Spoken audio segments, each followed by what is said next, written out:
Hey guys, it's your boss bestie Kiana, CEO and founder of Care is Key. This video is long overdue, but I just wanted to give you guys a little bit of background information about myself and the business. So, for the business side, I started my business in 2018 because I'm a single mother. And at the time, I was a supervisor at an Ulta warehouse in Dallas. My children's dad, they have the same dad, he's in another state. And I'm not one of those individuals that are blessed to have certain kind of support or like family support. So I'm like a one-man band. I was working weekends, overnight, and I had two little toddler girls, and it was just really hard trying to always find a babysitter, trying to see, if every week, if I'm gonna be able to go to work or not, if I'm gonna be able to have a job or not, if I'm gonna be able to have a steady paycheck or not. And even whenever they were being watched by people, I had to think about, were they okay? Are they being fed? Are they being mistreated? Is somebody doing something to them? Because any good parent, or in my opinion, any parent that really cares is going to ask certain questions like that, especially whenever you have girls, because in the world that we live in today, stuff is just crazy. And you just can't trust people, and there's no telling what people will do. So it was stressing me out, and I didn't want that stress. Like, that was something that I couldn't go through at the time, because at the same time that I was working overnight and all of that, my youngest daughter was doing therapy for autism. She has speech therapy and like an occupational therapy. So I was doing that. I was working 6 hours a day, like 5-6 days a week, because also or I'm not sure if you know, but at a lot of warehouses, they have like mandatory overtime and all of that stuff. And they go on like point systems to where, like, if you miss so many days, then you'll get fired. Or like you have a certain, like you have points, like if you're 1 minute late, it's a point or whatever. And then you only have like 6 points before you get fired. And that was just a life that I couldn't continue to live, because it was stressing me out. And I knew that the kind of life that I had, being that I had no support, I had to do something different. So even though I did it all wrong, backwards, twisted up, flipped it and reversed it, wasn't doing it right, I started a business and I started selling bundles, just to have extra money on the side, because I live in a house. And even back then when I started my business, I was in a house, and everybody or anybody that lives in a house knows, like, having a house is not just smooth sailing. Like, you have to pay your rent. You have to pay every single utility. It's not like an apartment where you could just pay electric and rent and that's it. I mean, I guess some landlords or some people will allow that, but that's another video for another day.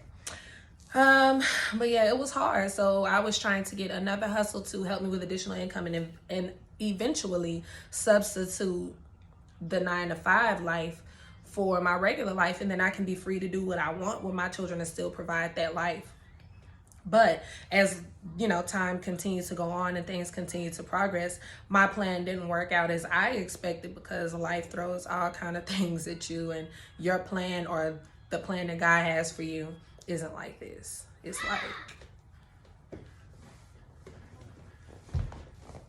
like you just don't know. So that's how I started it. And as time went on, and as my life continued to change and things continued to happen, I realized, and I started to understand, that it wasn't just about me not having support, and it wasn't just about me needing a babysitter or me needing to pay my bills. It was about looking at my life, looking at what was going on, and understanding that there's other people, other women, even men, because there are single parents that are men too. But there's other people that are in these same situations, and social media has made it to where you can make your life look any kind of way. You can make it like you have certain things and you don't, or make it like your success or a success of a person is an overnight process, or all you have to do is get an LLC and then everything's gonna shoot off after that, or whatever.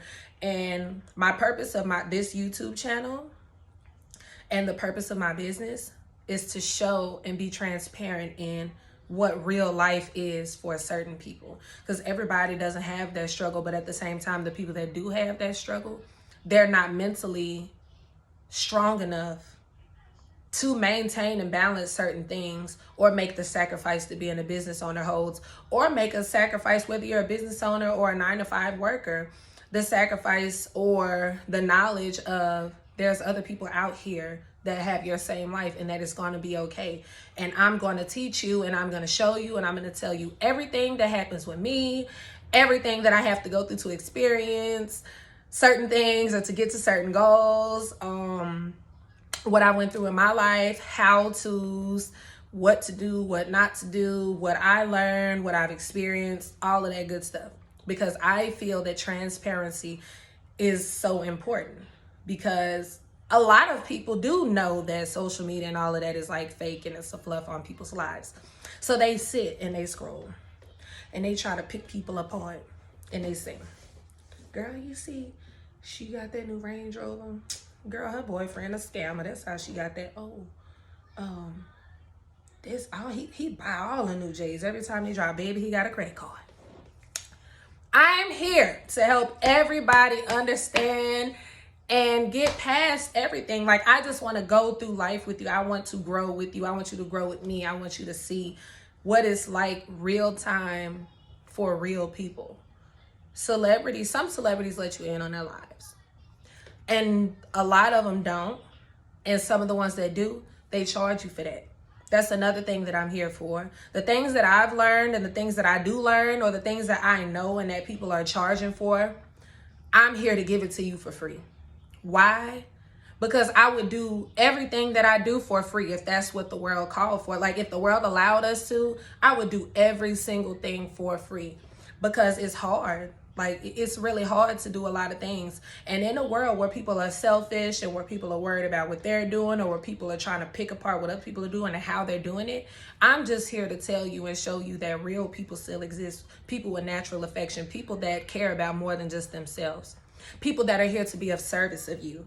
I'm a mother, I'm a daughter, I'm a sister, I'm a friend, I'm a first responder in Texas, DFD.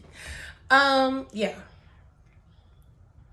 It's real people out here. We're doing real things, and I came to document that and show you. Like, just a little jump to the background of my life, because I gave you the business side of how I started and now what we aim to do. And I'm going to tell you just a little bit about myself, where the transparency comes in, to help people, or to, just let people know that they're not alone. So when I was growing up, I didn't have my parents on my back all day, every day, telling me to do this and that. And my mom didn't wake up and cook breakfast, lunch, and dinner. My mom did not cook every holiday. My mom was a Jehovah's Witness, so we didn't even really celebrate holidays. I personally just think it was an excuse, because if you don't want to get no gifts, just say that. But I didn't grow up celebrating holidays and getting gifts, and my family isn't even close like that to be doing that. Like, my whole life, I've literally went to other people's homes for holidays. I got gifts like for Christmas or whatever, even growing up as a kid. Like, I can probably count on one hand how many times. When I was 7, like, me and my sister, I only have one sister, we grew up together. We've lived from pillar to post, family member to family member. If we didn't get up and get ourselves ready to go to school and get on the bus, we just didn't go to school. My mama would leave us like $20 a day to order pizza or Chinese food or whatever, because she taught us how to do that. It's just been a lot. Like, I didn't even get my hair combed and stuff when I was a child like that. Like, if I didn't try to comb my hair the best way I knew how, then I just would go to school looking like Macy Gray at 5. And that wasn't good. And that's actually how I adopted the like and love for hair, because when I was growing up, like I said, I didn't get my hair combed and stuff like that. Like, my grandmother would come way from where she lived to whatever city we were in, because we moved every year of our lives. I went to a different school every year of my life until I turned 12. And she would come comb our hair, and she would come bring us groceries. Like, it was just, that's just how I grew up. And I lived with my dad after him and my mom got a divorce when I was 3 for a small period of time, for like 2 years, from like 10 to 12. I lived with him, and that was like the most structure that I ever had in my life. He's very strict. My father is very strict. And at the time, he was just remarried before I moved with him. So he had a kind of like a new family of his own, and then like incorporated me back in for a short period of time. Anyway, but yeah, that was the most structure that I had, because he was getting into his faith with his family, because his wife has been saved for a very long time. So all I could do was go to school and go to church, and I could go ride bikes with my friends and stuff for a little bit. But when he sent me back with my mom when I was 12, so when I was living with my dad, my stepmom, at the time, like swoops and ponytails and the spikes and all that stuff was popular. So she would let me play in her hair, like, because I used to do my hair. So she would let me like practice on her and do hers. My dad's wife was, older, like she was a grown lady. So a 10-year-old, 11-year-old, 12-year-old was doing her hair like a grown person would. And I liked it because it gave me something to do. It made me feel good. Like I would even paint their toes and stuff. Sometimes I used to do little designs. My stepsister, I'm the youngest out of everybody, like even my cousins. I'm the youngest out of everybody. So like my stepsister's like 4 or 5 years older than me. So she was in like 9th grade with swoops and weave twists and spikes and all different kind of hairstyles. And people thought she was going to the beauty salon, but her elementary school sister was doing her hair. Her little middle school sister was doing her hair in 6th grade. And I didn't have anything else that I was able to do, so that's what I was doing. Like I said, I lived with my dad for 2 years, so I was playing sports. Like I was playing basketball. I was getting into volleyball. I was doing a lot. Like that 2 years of my life was like I said, the most 2 structured years that I ever had. And the little bit of learning that I got there, like when my stepmom was kind of teaching me how to cook and how to do this and that. Like she taught me how to put my pad in my panties, like literally. Like the little bit that I had or that I learned at that time, I just took it and I ran with it. And every year after that, up until this day, like I've just taken the experiences and the times that I've had with other people, and I brought it into myself, and I just kept it, because my mom didn't teach me certain things. Like she never talked to me about credit. She never talked to me about a business. She never talked to me about a job. She never talked to me about school. She didn't talk to me about sex. She didn't talk to me about my period. She didn't talk to me about a lot of stuff. And that's just how I grew up. So, it was, it was a hard thing to have to deal with, and that's just what I had to deal with. So now here I am talking to you guys. My bad, my baby just interrupted me. But here I am talking to you guys and letting you know, like, my channel is going to be to help you guys, just see into real life and understand that there's people out here that have lived certain lives and that they didn't have support like me. I didn't have support. I don't have a lot of things. I had to read books to learn a lot of stuff that I know. I had to ask random strangers questions to learn stuff that I know. I had to make myself vulnerable to people, to situations, and all different kind of stuff to get the lessons that could have been avoided and learned a long time ago.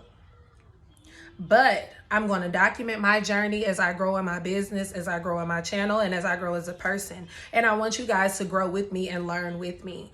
And if you're interested, great. If not, God bless. I'm still going to be here. I have so many good things in store. So many things are going to happen.